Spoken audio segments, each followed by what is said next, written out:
Hello, Kat Rambo here, your medicine woman. Today I want to talk to you a little bit about beliefs. So, if you're a coaching or medicine ceremony client, then you will probably have heard much of this already, but it keeps coming up, so I thought it might bear repeating. So, let's talk about beliefs. So, we have some misconceptions about what beliefs really are, and we can actually discuss this with two categories. So, one is the nature of how we think things happen, how they come to be, manifestation, right?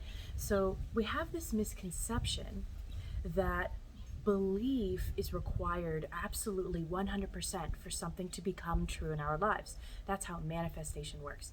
So I'm here to tell you it doesn't have to be that way, because what happens here is that if we decide that we need to believe in something 100% for it to be true, and then we notice that as a natural result of it being not yet true in our visual experience, that there is that nagging 2% that says, well, I don't fully believe that, and I know that because it's not here yet, so therefore it can't be true. We get this binary experience where we either believe 100% or we realize we don't, and then therefore because we don't, it can't be true. What if we scrap this model entirely, right? We get ourselves stuck in this 1 or 0 loop. It doesn't have to be that way. What if we instead go with the idea that maybe all that is required, rather than 100% conviction, is the idea of creating just a window of possibility that something might be true. That's usually enough space for a little magic to get in anyway. So the more that we allow the experiences in our life to reinforce that something might be possible for us, the more we stay super focused on the capacity of it being available, the more that window widens, the more our reservoir of faith grows, and the more and more possible it becomes for us in our own mindset and as it shows up in our lives. So belief is tricky because one, we have these misconceptions about where it's necessary and how much of it is required, and then we understand that our convictions may be wavering. All of this is okay. However it shows up for you is okay. So then there's this other concept of unconscious belief. This is a whole different topic. This will sound a lot more like my NLP coaching practice. And this is unconscious beliefs, which is different from what we think we believe, or from what we desire we believe, from what we've worked on ourselves so hard to believe. That there are still unconscious beliefs that got installed when we were young, that showed up as a result of our experiences, that are in fact driving our life. But beliefs are also, though often invisible, pro tip, if you want to see them, look around in your life. There they are. That they, though often invisible, they are also fragile, right? Beliefs require maintenance because there's a difference between what's a belief and what's just true. You don't have to worry about believing if the sun's going to rise in the morning. You know it will. And if it doesn't, total calamity occurs because it shakes this unshakable foundation, right? So how do you create unshakable foundation? Well, you got to exercise yourself from the need to believe. So belief is the decision to have faith in something that may or may not be true, right? That's what faith is. Faith and belief are very related. But when something simply is true, it doesn't require maintenance of a belief at all. So how do we graduate ourselves from the need of faith and belief into possibility and allowing for something to maybe be possible, to allow magic to creep in, and to allow our minds to change just enough that it stops being a belief, it stops being related to faith at all, faith becomes obsolete, and you're simply in a state of acceptance of truth, right? Whatever that needs to be for you. And something doesn't have to be present in your life right now for you to feel as though it is true, right?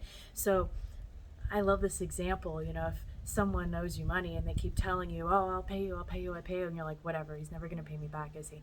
But what if he sends you a picture of the check with the tracking number and puts it in the mail, right? How differently do you feel about that situation knowing the check is in the mail? You have the tracking number. It's on the way. It's just coming around the corner. All you have to do is one day open your mailbox and you know when it'll arrive.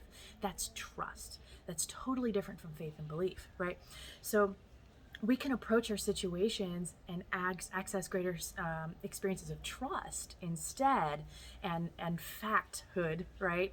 Instead, and that solidifies more of that creating space for new things to enter into your life, for new circumstances, scenarios, experiences, whatever.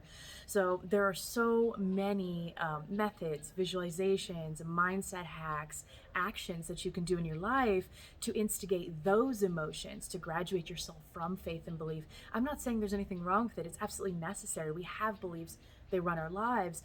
We know we can change them. Okay, this is more like one-on-one private work, but the same thing is true to access these other states of like more concrete trust, and acceptance of truth, and redefining what truth could be for you in your life and what experiences can show up. This is more like a one-on-one type of work experience, but maybe I could make for you guys a meditation or a visualization for you to follow if it's something you're interested in. I have a whole repertoire of them that I like to use on my clients and on myself. These are things I do for myself in my life, and this is how I got where I'm at. We have a lot of misconceptions about how manifestation works, what beliefs we really hold, and it requires some deep inquiry and some real honesty and some looking around about ourselves and making decisions about what's actually happening and showing up for us, and how that may reflect a truth that we may feel very uncomfortable with about how it is that we believe. So be open to the idea that maybe we don't always know what our beliefs are, and that's okay. To name it is to change it, and it gives us an opportunity to do that. So ask if you decide that you like that idea and you like some of these visualizations or meditations. Put a little comment below, like the whole situation, or maybe reach out for some private coaching, whatever it is that works for you. I know that ceremony experiences are an incredible way to rewire a whole range of unconscious beliefs, to redefine what's possible by making decisions about what you'd rather trust in, what you'd rather make space for in your life, what you'd rather have available for you. And we have a misconception about manifestation, that we're attracting things to us. It's really the other way around. We are projecting, we're creating. It's not that things are coming to us. It's no law of attraction, it's a law of creation. And what you're creating is in perfect alignment with your beliefs. You've been creating all along. You always have been. Well, that can't be right, Kat, because I don't believe in scarcity and yet I'm broke. So there's your actual unconscious beliefs there. So that requires some really deep work, right? So we can do this deep work, and it doesn't have to take long. It really doesn't, shockingly. But I've gone from personally living a life of not figuring out where I'm going to be to living in a beautiful dreamscape, and it's all available just with being able to change your mind. But it does take a little rigorous honesty. So let me know if you decide you're ready for that, and what you want to take to the next level in your life, what category of your life you would like to change by changing your mind about it, and what's possible for you.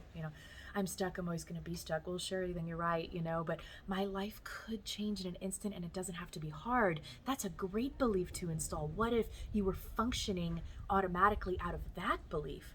Well, let me tell you, it's awesome.